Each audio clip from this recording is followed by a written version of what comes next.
여러분이 과거 시험을 보러 부산에서부터 수도인 한양으로 향하는 선비가 되었다고 생각해 봅시다. 부산에서 한양까지 산 넘고 물 건너 꼬박 보름을 걸어가야 합니다. 말을 탄다 해도 최소 3일 이상이 걸리죠. 하지만 지금은 자동차를 타고 고속도로를 주행하면 평균 5시간이면 서울에 도착할 수 있게 되었습니다. 이처럼 자동차의 등장으로 우리는 편리하고 윤택한 생활을 할 수 있게 되었습니다. 그러나 자동차는 우리에게 편리함만을 가져다 준 것은 아닙니다. 자동차에서 발생하는 배기가스가 대기오염을 초래하는 문제점 때문인데요. 실제 서울시의 대기오염 물질 중 교통수단에서 배출되는 오염물질은 약 39%를 차지합니다. 자동차에서 배출된 배기가스는 호흡기에 치명적인 영향을 미칠 뿐만 아니라 지구온난화의 주범이 되어 기후변화를 일으킵니다.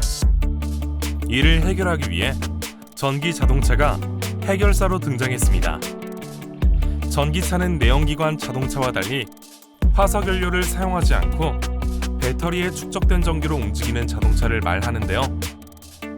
배기가스를 배출하지 않아 친환경적일 뿐만 아니라 소음과 진동이 적다는 장점을 가지고 있습니다. 아직까지는 전기차의 연료인 전기를 생산하는데 화석연료가 사용되고 있지만 재생에너지가 상용화된다면 앞으로는 더욱 친환경적인 전기차를 만날 수 있을 것입니다. 오늘은 전기차 개발자 이승표 책임님과의 인터뷰를 통해 이 주제에 대해 더 자세하게 알아보도록 하겠습니다. 네, 안녕하세요. 저는 현대자동차에서 전기차 프로젝트 매니저를 담당하고 있는 이승표 책임연구원이라고 합니다. 전기차 프로젝트 매니저는 전기차 프로젝트들을 개발하는 데 있어서 차량의 초기 컨셉부터 최종적으로 소비자들에게 전달되는 과정까지 전반적인 일정과 그리고 품질 전체적인 문제들을 다 다루고 이를 완벽하게 구현해서 소비자들에게 최종적으로 가장 좋은 상태 차를 개발해서 전달 드린 것까지를 관리하는 역할을 하고 있습니다. 내연기관 자동차는 말 그대로 엔진이 차량 안에서 정제된 기름을 연소해서 동력원을 얻고 이를 통해서 차량을 주행할 수 있는 그런 차를 통칭해서 말합니다. 그렇기 때문에 정제된 석유가 엔진 안에서 연소 과정을 거치면서 배기가스라는 형태로 배출이 되는데요. 물론 차 안에 촉매라는 이 배출가스를 최대한 정제해서 환경을 덜 오염시키는 물질이 들어있지만 그렇다 하더라도 연소 이후에 발생된 가스들로 인해서 대기 오염과 그리고 최근에 가장 문제가 되고 있는 미세먼지를 2차적으로 만들게 되는 원인을 제공해 주게 됩니다. 내연기관 자동차는 배출가스로 인해서 전 세계적으로 환경오염 이슈를 크게 일으켰던 사례가 있습니다. 가장 대표적으로는 미국 LA에서 1943년에 있었던 스모그 건을 들 수가 있는데요. 스모그라고 하면은 스모크와 안개인 포그를 합한 단어로서 배출가스로 인해서 짙은 안개 같은 오염물질이 도시 상공에 떠 있게 되고 이 때문에 사람들이 호흡기나 아니면은 안구 질환에 시달렸던 사례입니다. 이를 통해서 1970년에 미국에서부터 시작해서 점차적으로 전 세계적으로 자동차 배출가스에 대한 규제가 강화되었습니다. 환경에 미치는 악영향을 좀 최소화하고자 내연기관에 대한 기술 개발이 계속 이루어졌고요. 최종적으로는 전기차를 통해서 배출가스가 없는 이동수단으로서의 변경을 진행하고 있습니다. 여러분들이 잘 모르시는 부분이 있는데 내연기관이 전기차보다 훨씬 늦게 개발됐다는 부분입니다. 전기차는 1830년도에 벌써 프랑스 쪽에서 사람들이 차를 개발하고 이 차를 시험용으로 만든 차들이 나오기 시작했습니다. 이를 통해서 1881년에 그 프랑스 파리에서 있었던 박람회에 최초의 전기자동차 모델이 전시가 됐고요. 이를 통해서 사람들에게 많은 인기를 얻었습니다. 실제 내연기관은 그 이후에인 한 1880년대 중반 이후에 많이 들어보셨을 카를 프리드리히 벤츠라는 분이 내연기관을 처음 개발하게 됩니다. 이를 통해서 내연기관 자동차가 발명이 됐고 1900년도에 와서는 이런 증기기관, 전기자동차, 내연기관 자동차가 모두 도로를 질주하게 됩니다. 아마 여러분들이 1900년에 길을 지금 거닐고 있다고 상상해 보시면 도로상에 몇 대의 전기자동차, 몇 대의 내연기관차, 그리고 대부분의 전기자동차를 보실 수 있었을 겁니다. 전기자동차는 앞에서 말씀드렸듯이 배출가스가 없기 때문에 굉장히 조용하고 엔진이 없기 때문에 진동과 소음이 매우 적습니다. 그리고 운전하기도 쉽고 부품 수도 내연기관차에 비해서 적기 때문에 정비하기도 용이했고요. 이런 다양한 장점들 때문에 초기에는 내연기관을 제치고 전기자동차가 압도적인 인기를 구가하게 됩니다. 하지만 내연기관은 이후 기술 개발을 통해서 굉장히 좋은 자동차 형태로 발달하게 됐고요. 그리고 다양한 지역에서 이제 유전이 개발되면서 기름이 원활하게 공급이 되고 이를 통해서 내연기관의 가격이 많이 낮아지게 됩니다. 그러면서 시장에서는 배터리 대비해서 더 멀리 가고 더 편하고 값싸게 쓸 수 있는 내연기관 자동차가 도입이 됐고 이를 통해서 전기자동차는 초기에 많은 인기와 기술을 있었음에도 불구하고 시장은 내연기관 자동차가 지배를 하게 됐었습니다. 하지만 이후 앞에서 말씀드렸던 환경오염 이슈들하고 그 다음에 배터리의 기술 개발이 진행되면서 전기자동차가 다시 각광을 받게 되는데요. 1991년에 일본에서 처음 개발된 리튬이온 배터리를 시작으로 높은 에너지를 작은 배터리 안에 넣을 수 있는 형태의 기술이 개발됐습니다.